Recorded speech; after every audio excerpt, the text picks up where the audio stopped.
Okay, what am I doing? Touch just anywhere on the screen? Okay,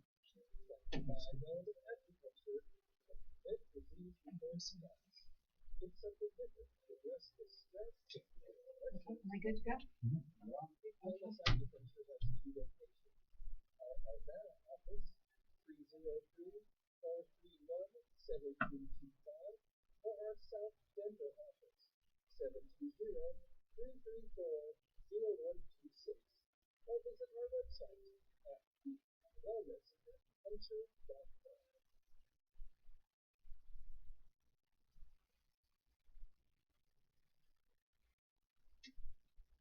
Hello, and welcome to the Dr. Elisa Show here on KUHS Denver Radio, The Stream. I am so excited to be here with you. This is the highlight of my week, I have to tell you. I miss you. I have no idea if you miss me, but I absolutely miss you. Before I get started, let me do a couple quick shout outs. One, just to you for listening. You're just such amazing listeners. We are so happy to have you. And KUHS Radio, you just need to know we're here for you. This station is all about our listeners. That's why we do these shows. Couple shout outs. I have some amazing sponsors. VeteransPride.org. It's an amazing nonprofit. If you have a veteran you would like to honor, then please, VeteransPride.org. Connect with them. It's a nonprofit. You'll have an amazing experience. And in this time when we're just all a little nervous about our health, think about connecting with my other sponsor, Nancy Harmon, at 5 Elements Acupuncture. Some of you may say, yeah, I don't like the needles, but I have to tell you that the needles are pretty quick. She's very experienced, and this is an incredible way to build your immune system and to deal with body, mind, spirit, and all the ways that we go about. So, shout out to both of them. I am making sure that I can also see any comments you have over here on Facebook. So I'm pulling off my computer. I think I have the technology figured out today. Okay, so you know my show, right? I am Dr. Elisa. You can work with me. Do you know that? You can connect with me one-on-one. You can find me on Facebook. You can find me here at KUHS Radio. You can find me at my website, elisarobin.com. And you know you want to, right? You know you'd love to have a one-to-one session with me. So think about connecting with me. This show is about inspiring a renaissance of spirit within you. And that's what I do in my private sessions with people. But now what I want to do is inspire you a little bit extra this week because, oh my gosh, are the planets kind of messing with us? We are going to talk astrology, the 4 planets that are in retrograde. Oh yeah, and something I like to call the law of seduction. I know you've heard of the law of attraction. I take it just a little bit further. I do want to also let you know that you still can find my book on Amazon.com. The book is called The Way of the Well. It is a spiritual romance, kind of in the tradition of the Celestine prophecies. So if you like that book, you're going to love my book. And that's from people who told me that, not just me saying that. You can find it on Amazon, and it is available for Kindle. And it's a really fun read, so give it a try. And right now, oh my gosh, we have time, right? We have time to read. So, everyone take a deep breath and get present today with me just for a little while. Inhale, just find your body really present. And as you exhale, send a little bit of love into the world. We will all feel it. We will all know that it's there. And I have successfully pulled up my Facebook site. So if you would like to comment at all, I know many of you are just listening and not on the Facebook site, but if you are, give me some comments, some thumbs up, some hearts. Just, if you have a question about what we're talking about, would love to hear from you. Okay, so today, what is going on in the sky? As you know, I have that PhD in psych. I have 2 master's degrees, more academic degrees than most people do, obviously. I have a second master's degree in Jewish spiritual studies, so think Jewish mysticism. And I'm a trained astrologer. Oh, and I've hung out with great masters and shamans and medicine women. I've had an interesting spiritual journey. I bring all of those together when I'm on the show with you, when you're listening to me, and absolutely when I'm working with you. So today, what I want to focus on, because I just think we need some clarity, are what's happening in this. 4 planets are retrograde. So let's take all that apart and explain it and figure out what it means. Retrograde, first step, right? Planets do not actually go backwards in the sky. That actually would not work in the law of physics. However, there are times because our orbits around the sun are different shapes and different speeds that it appears to us that a planet is going backwards in relationship to us. Think about that if you're sitting at a stoplight in your car and somebody started slowly moving backward, you would have the feeling of shooting forward. Similar experience. So, we have 4 planets, and we're going to talk about each one of those while I also manage my looking at Facebook. I'm going to multitask.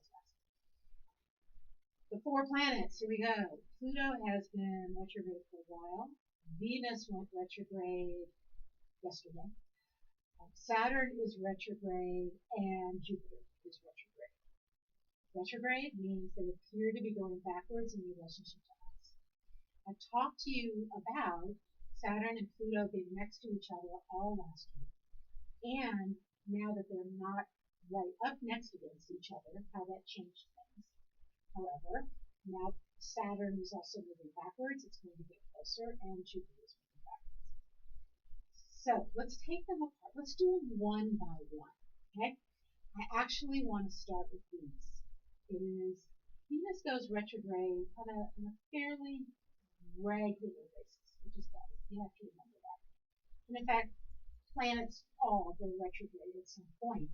It just depends how you access Venus. So if you remember any mythology, right, Venus, the goddess of love. I have to say that in this world, we have kind of demoted her to something kind of cute and squishy, right? She hangs out with Cupid. Cupid has little arrows. Love is kind of entertaining. But this is a goddess. This is a powerful feminine energy. It's the counterpoint in some ways to Mars. Mars, the god of war, who we think is very powerful. Yet, we don't seem to understand the power of Venus. Venus rules not only love, Venus also rules art. Venus also rules money. And if you paid any attention to the stock market, the day that Venus went retrograde, the stock market went down.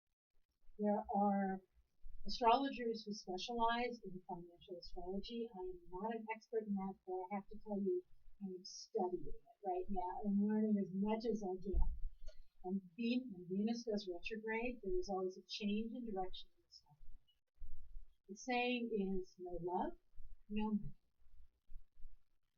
Right? So when Venus goes retrograde and we feel love going away, which is sometimes what a retrograde will do, the stock market feels that. It's really fascinating. What else do we know about Venus? Desire, pleasure. Don't underestimate her. And I think she would also agree with me that the law of attraction should be called the law of seduction. But we'll get to that later. Hopefully I'm just going to keep you interested. I'm also going to see if I can update my website, my computer here, because I think you have to keep updating Facebook to see if you're actually getting messages. Okay, so hopefully I'm going to be able to see that here. So what does Venus mean? What do all these things mean? Okay, and here's where Here's where the trick comes in. Venus is retrograde in Gemini. I'm going to take that apart and I'm going to just unpack that for you. But what you're going to do is, and again, when you listen to the show, you can run your chart. You can use Google, any of the places that you can run a free chart, and look at where Gemini is in your chart. Of course, you could also call me and have a session with me, and I could tell you. It's much more fun than I have to say. But you can do this yourself. So look at your chart and find Gemini. Whatever house Gemini is in, that is where this Venus is. Really good reflection. Venus and Gemini. Okay, Venus is about sensuality. Right? It's about being very, very present. It's retrograde in Gemini. Gemini is the mind. Geminis are so fun, always. If you're a Gemini out there, you've got to know we love you. Because you're fun and you're entertaining and you're always on to another thing. And we also know your mind goes on and on and on and on. And that sometimes you might personally feel like you're kind of a hamster on a wheel, right? Because a Gemini mind never stops. So what happens when Venus is in Gemini is we start replaying old scripts. We start thinking about things. And when Venus goes retrograde pushes us inward into rethinking, re-experiencing, reevaluating. Discernment is another word for this. So what might happen?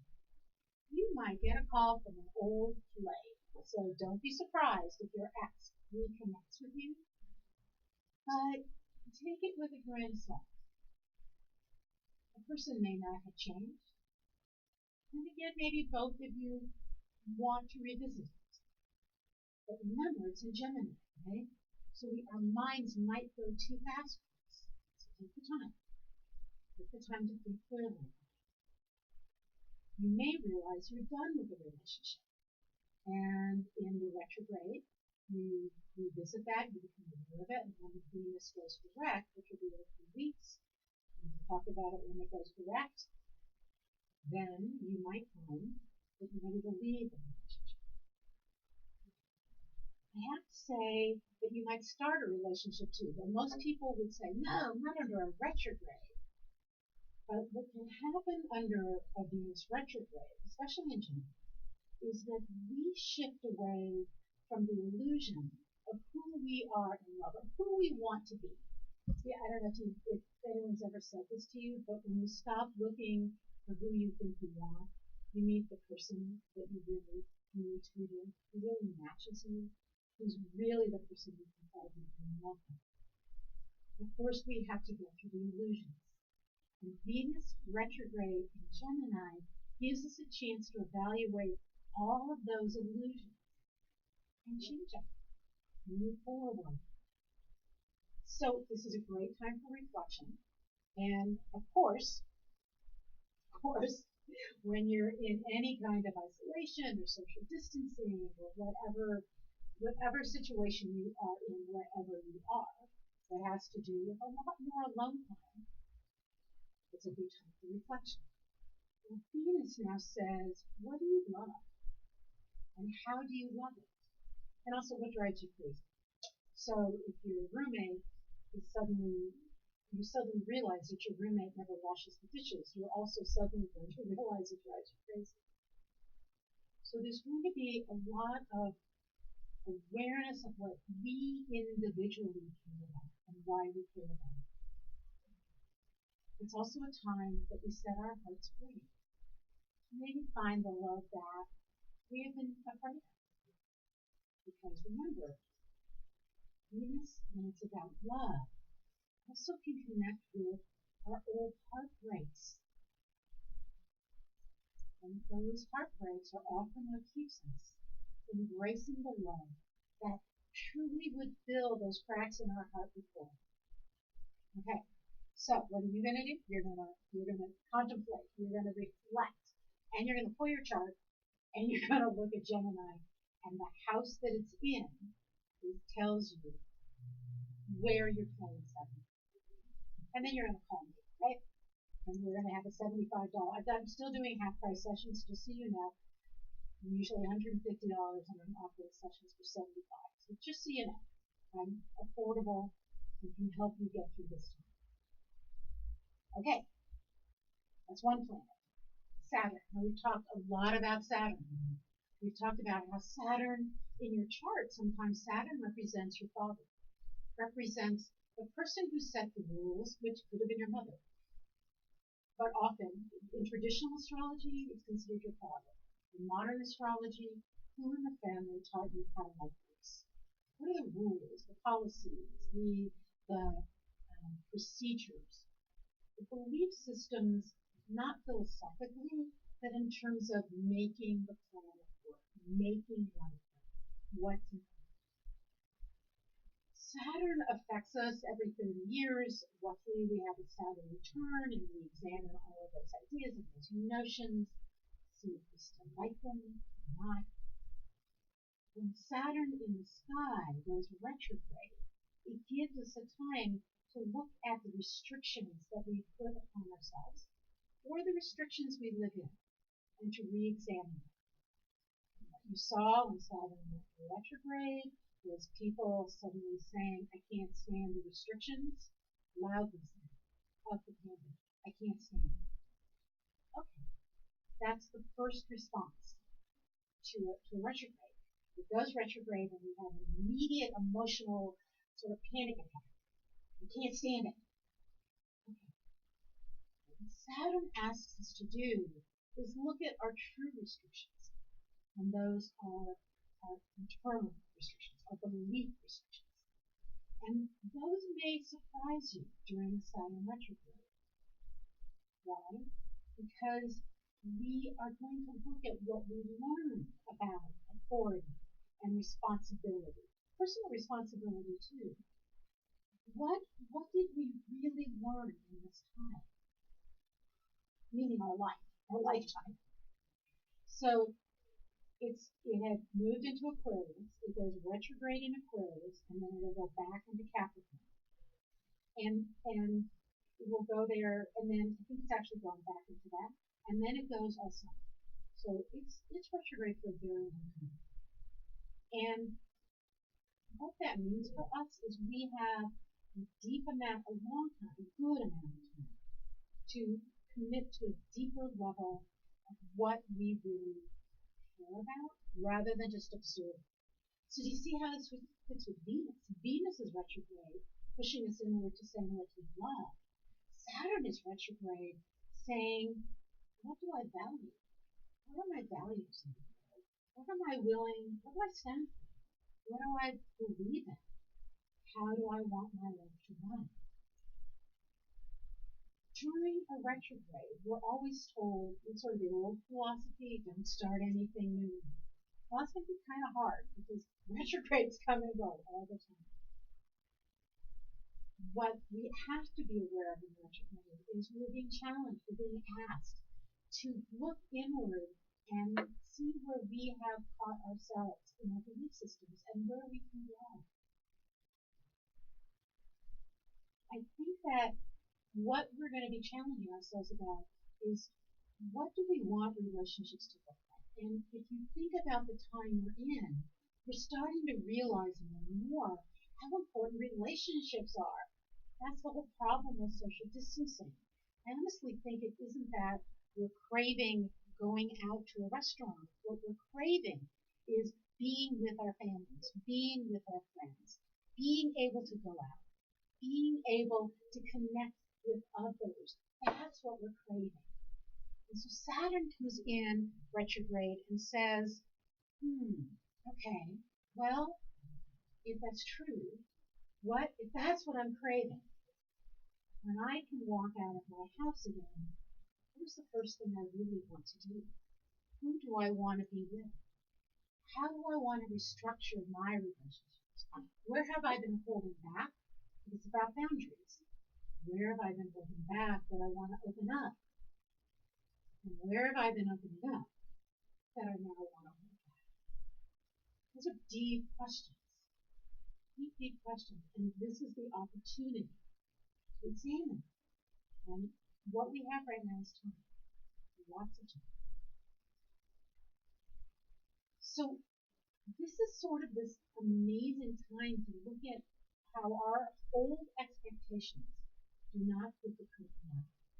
I was talking to a very dear friend of mine the other day, and she's in her 80s, and she said, I can't stand this. I can't stand Zoom. I can't stand phone. I need, this isn't how life is supposed to work. And she's very intelligent. And she paused and said, but of course it is how life is working now. So I guess I have to change my expectations. Yeah, we do. And then moving forward, how do we change our expectations to match new realities? Because we will come out of this with new realities. And I have to say that every one of my clients has said to me, I don't want to go back to exactly the way life was. I don't want this. I'm suddenly realizing how I was too busy to think, too busy to process, too busy to bond. I was so busy, I replaced sort of feeling with busyness. And so if you're having a minor existential crisis right now, which I have to tell you, my life is run by sort of an ebb and flow of existential experiences. If you're wondering about your meaning of life, good, because now you have time to think about it and not just block it out based on busyness. That's the gift. Okay, one more retrograde. One more. And if you're just tuning in, you're halfway through my show, thank you for tuning in. This is the Dr. Elisa Show on KUHS Radio, Denver, the stream. You know how to find this, right? Well, if you're listening, of course you know how to find us. But I do encourage you to just check out the Facebook site if you can, because it's where you can post some questions or some comments, or just give me some thumbs up because you know the show, right? You just love. And we're talking about the planets in retrograde, and then we're going to talk about the law of seduction. So you've got to stay tuned. Okay, so we talked about Venus, we talked about Saturn, and now we're going to look at Jupiter.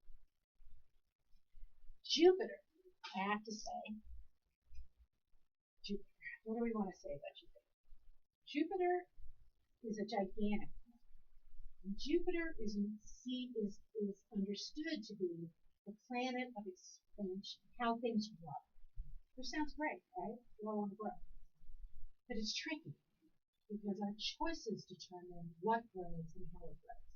So imagine for a moment that an astrologer says to you, oh my gosh, this year Jupiter is sitting right on your sun, and that is going to give you chances for great expansion. And you walk out for the year, and you come back a year later, and you say to your astrologer, you were right. This was a year of expansion. I gained 30 pounds. That is also expansion. It may not have been what you had in mind. It depends where you focus. We always have choice. Astrology tells us the energy. It does not tell us the future. It tells us the opportunities and the challenge. And it's up to us how we face those.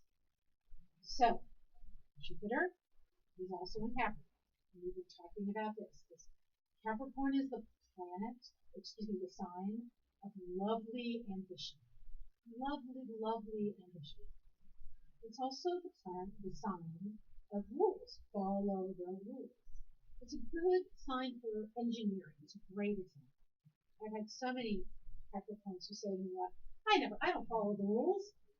And then they're an engineer. And I go, well, of course you follow the rules. You can't design or build anything with following some rules, structural rules. So almost every Capricorn I know loves to work with their hands in one way or another. So if you're a Capricorn out there, let me know if that's true for you. So we've had these major planets in Capricorn, and you've been seeing what's been happening around the world are the challenges of the old rules and the new ways that are coming. Capricorn into Aquarius. So what happens with Jupiter?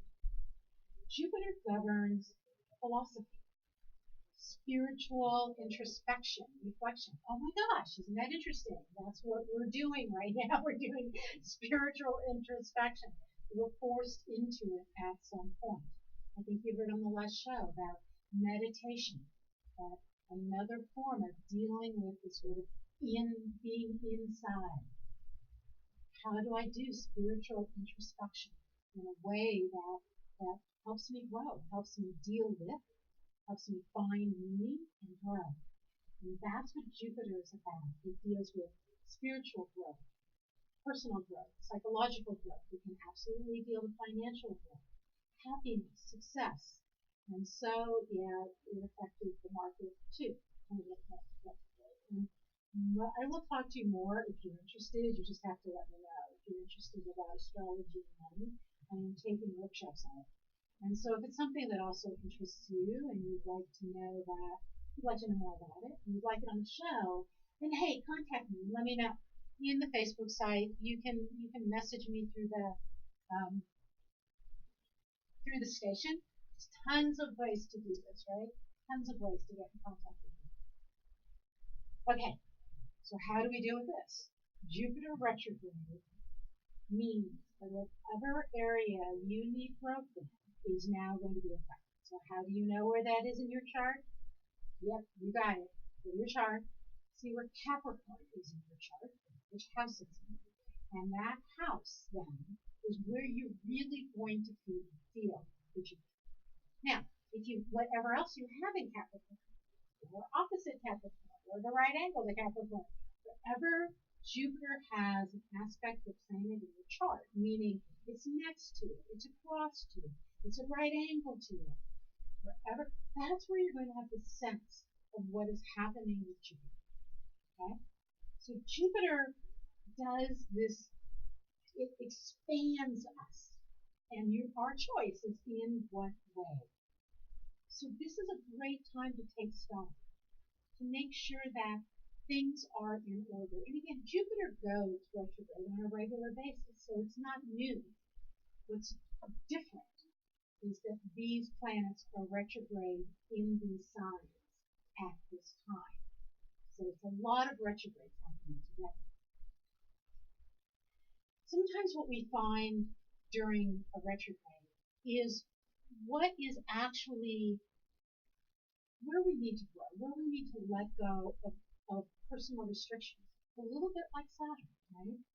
Where are the destructive behaviors that also we might think of as expansive? So addiction is something. It's not ruled by Jupiter, but you can see that we could expand our addictions. We could expand our fear of loss. We could expand our fear of scarcity. We could choose that instead of expanding. And this is retrograde. We got a great opportunity here, people. We could expand the depth of our love. Saturn is retrograde. Another great opportunity. We could expand our understanding of limits and boundaries and where they work and where they don't. We can choose boundaries and limits that are good and supportive, and we can release those limits that restrict us in the spiritual in the world. So imagine for a second that this is who is you invite into your life and who you say you want out of you. Fear-mongering, out of you. Love, in you. Scarcity mentality, outside your life. Appreciation of the abundance you have, and acknowledgement that yes, you will get through this. Right? Moving that needle from fear to joy, from fear to prosperity, from fear to manifesting what you need. That is the other gift that Jupiter offers. When we focus on where we need to grow. And this is pretty big stuff, right? I mean, think about those three planets. And now let's add the last one, Pluto. Okay? And if you would like to post in that Facebook site, I'd love to see you. I'm still in there with me. Okay. Pluto, what do we got going? Pluto's been retrograde for a while. We've talked about it. Many people talk about Pluto as the scary death planet. I have to tell you that based on my chart, and if you're an astrologer out there, I will let you know that Pluto's on my midheaven, and I have a Scorpio rising, Saturn sitting in Scorpio sitting on my rising. I have a very, even though I'm Aquarius, I have a very Plutonian chart. And I have made friends with Pluto. It seemed to be the only option because Pluto and I were going to hang out together a lot. And what I came to realize is that Pluto is not the frightening planet of death and destruction. Pluto is the planet, and it's a very feminine energy, a deep, deep feminine, even though in mythology Pluto was the god of the underworld. Pluto to me is the woman shaman, the mystic in the middle of the forest that you go to see when you are craving a life change, the beginning of a quest. And you say to her, I want a quest, I want to grow. And she says, okay, then here you go. Here's your opportunity. And it starts. And in my mind, it's always night, and perhaps there's thunder and lightning. And what she offers me is exactly what I need and exactly what I'm afraid of.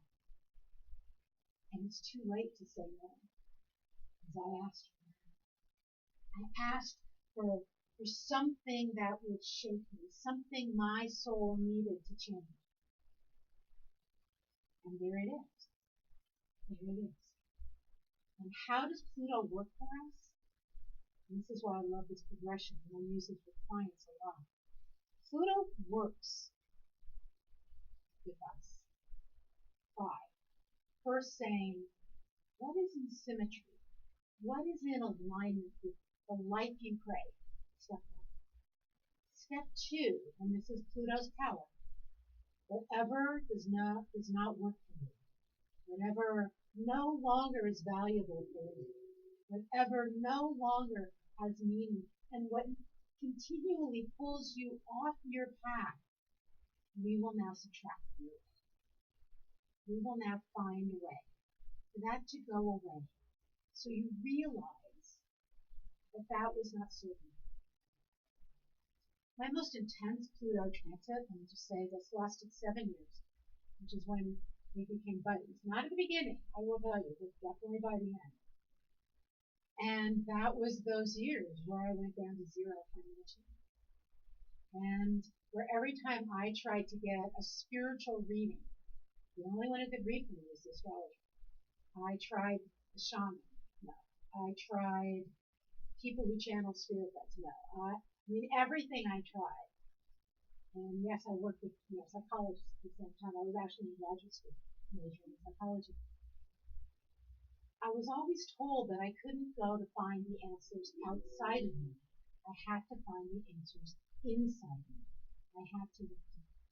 And once I did that and took responsibility and let go of things that no longer mattered, boom, life opened up. That is what Pluto sets up for us. That we let go and we move forward and we embrace what has been waiting for us. That last step is seduction. We go into symmetry, we go from symmetry to subtraction, to seduction, because we are now seduced into the life we want because we've cleared away everything else. Ask an artist about that. And if you're an artist out there listening to me, let me know if you agree. One of the ways you make a piece of art seductive is you subtract. And where there's empty space, people move in. Talk to somebody who designs spaces, a fashion designer or an interior designer, somebody who understands that sort of elegance, because that's where this work comes from. That's actually from Matthew May, a favorite author of mine, and he actually knows that I'm using his stuff. So I know he's not listening, but you might want to read his book, In Search of Elegance. Lovely. And it talks about this process for different reasons, but it talks about this process. So Pluto retrograde has been offering us for quite a while, and will continue to do so for a while, the power to harness our deep personal reflection, face our deepest issues, and actually transform into something new. Pluto is the caterpillar going into that chrysalis, into that cocoon, and becoming a liquid. And this truly is what happens. The caterpillar dissolves, and what is left are these tiny, tiny pre-butterfly wings, or pre-moth wings, that they were born with. And the rest of the caterpillar dissolves into kind of a stew, and then reforms around those plants. That's what Pluto gives us a chance to do. You may not be comfortable. You look around you, it doesn't feel comfortable, right? But that's what we're being offered right now. That is what we're being offered. So what can you do in this time? You can follow those steps. And this is another way that I work with my clients. We don't just do astrology. We work with what does your soul crave? And we'll talk about that more in another show, but I know I've touched on that. And I think we had a whole show on the nodes of the moon. Now is a great time to look at that north node. Because what happens with our charts is we choose our time of birth based on this belief system. And we choose a chart that provides everything we need, every opportunity for us to then live out and embrace and become what our north node wants us to be. Our north node is what our soul craves. It's our meaning and purpose. It's why we came here. It's why we're on the planet and what the planet needs us to do. A little bit of causal law mixed in with a little bit of astrology there, okay? So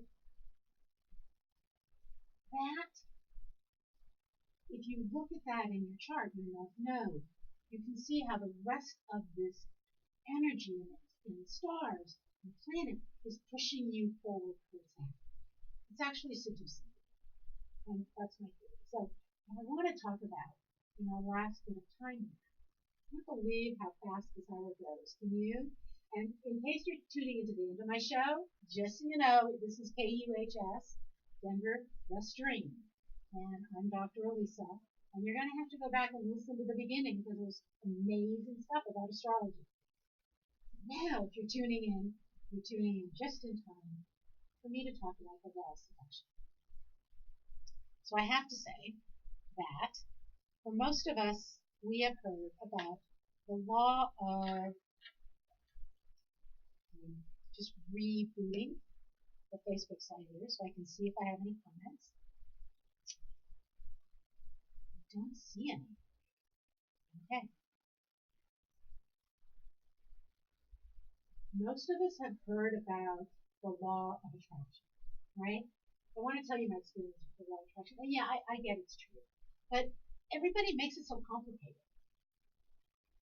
There was a book out at one point, you can't have one bad thought, you'll attract it. Okay, well, that's true. I'm clearly going to attract a lot of bad things in my life.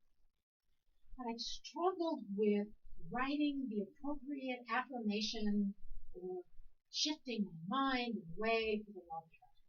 Right? And maybe this has happened to you. You say something like, okay, here's my affirmation. I bring in more than enough money to pay my bills.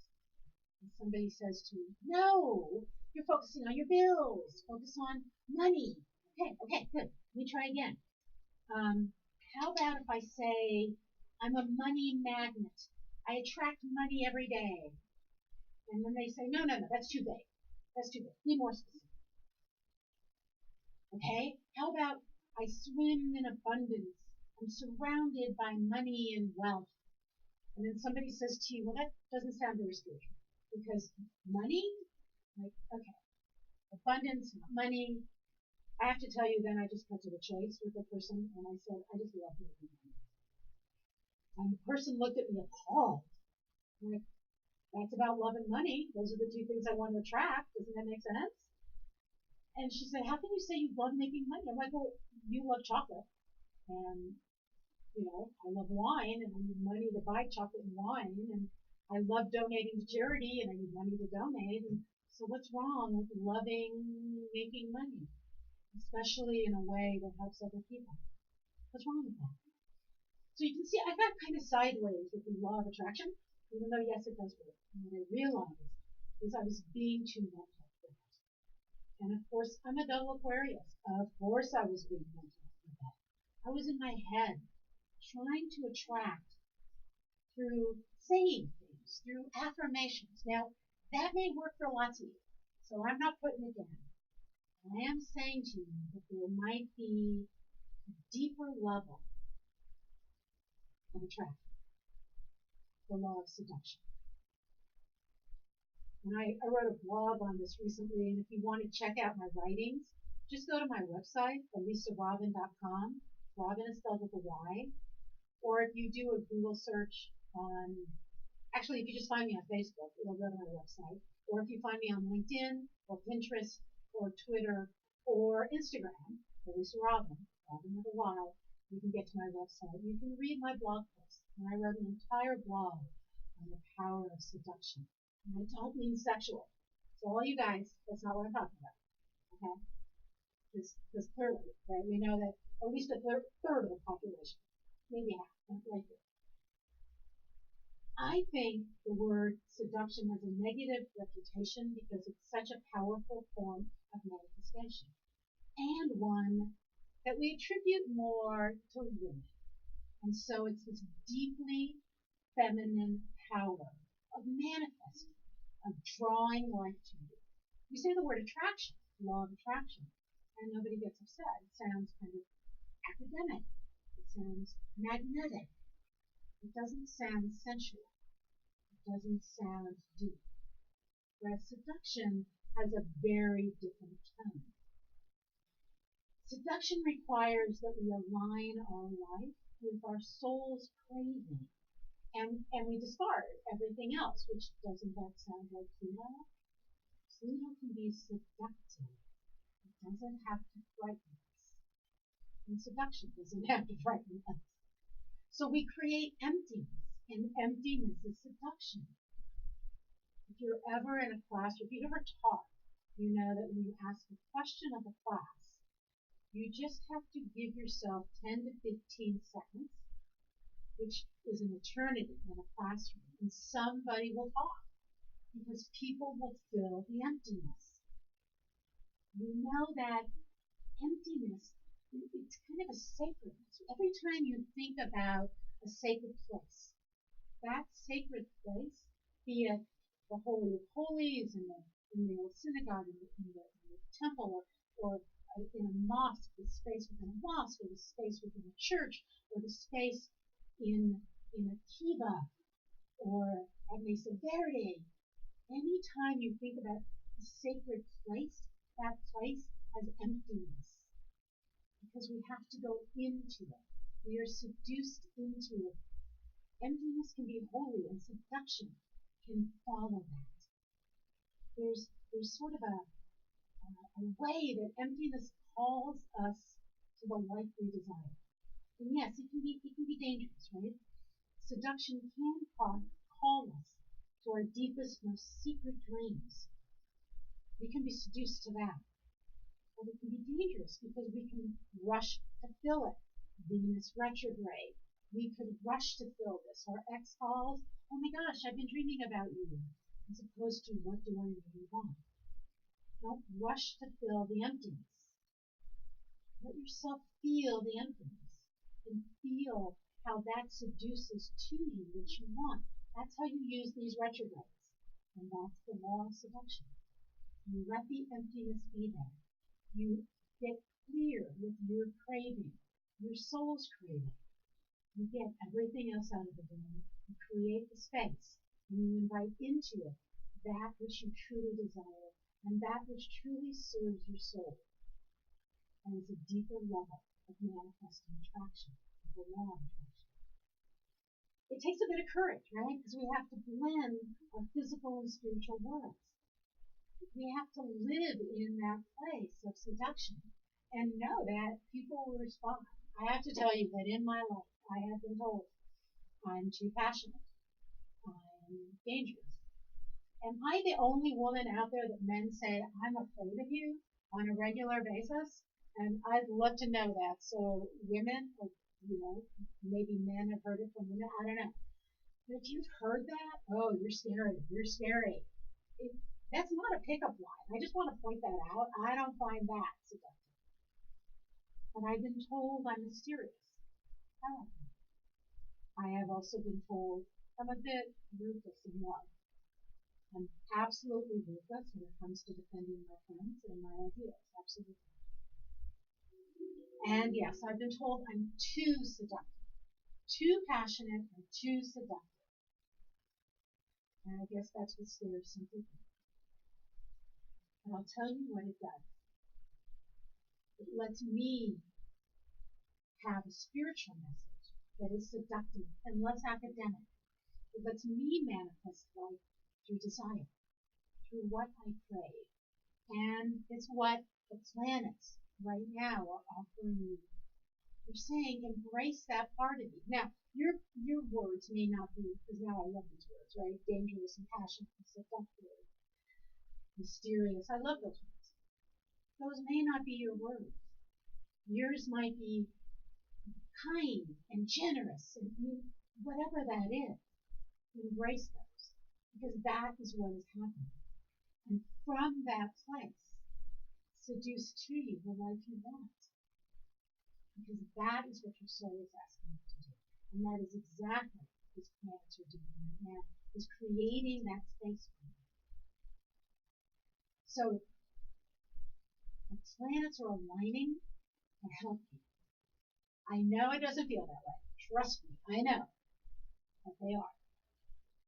And if you want guidance with that, you know where to find me, right? So we are coming to the end of the hour, if you can believe that. And I hope you have found some inspiration, that you have found, you know what, I hope you're questioning. Because when I teach, I always tell people, leave my classroom with more questions than answers, and I've done my job. You have been listening to the Dr. Lisa Show on KUHS The Stream. And I want to tell you that we had such great response from my crystal ball reading show that we will be now offering that once a month. It will be on next Monday, which I believe is the 18th at 3 p.m. Mountain Standard Time. And the only way that show works, is if people go into the Facebook site and post questions.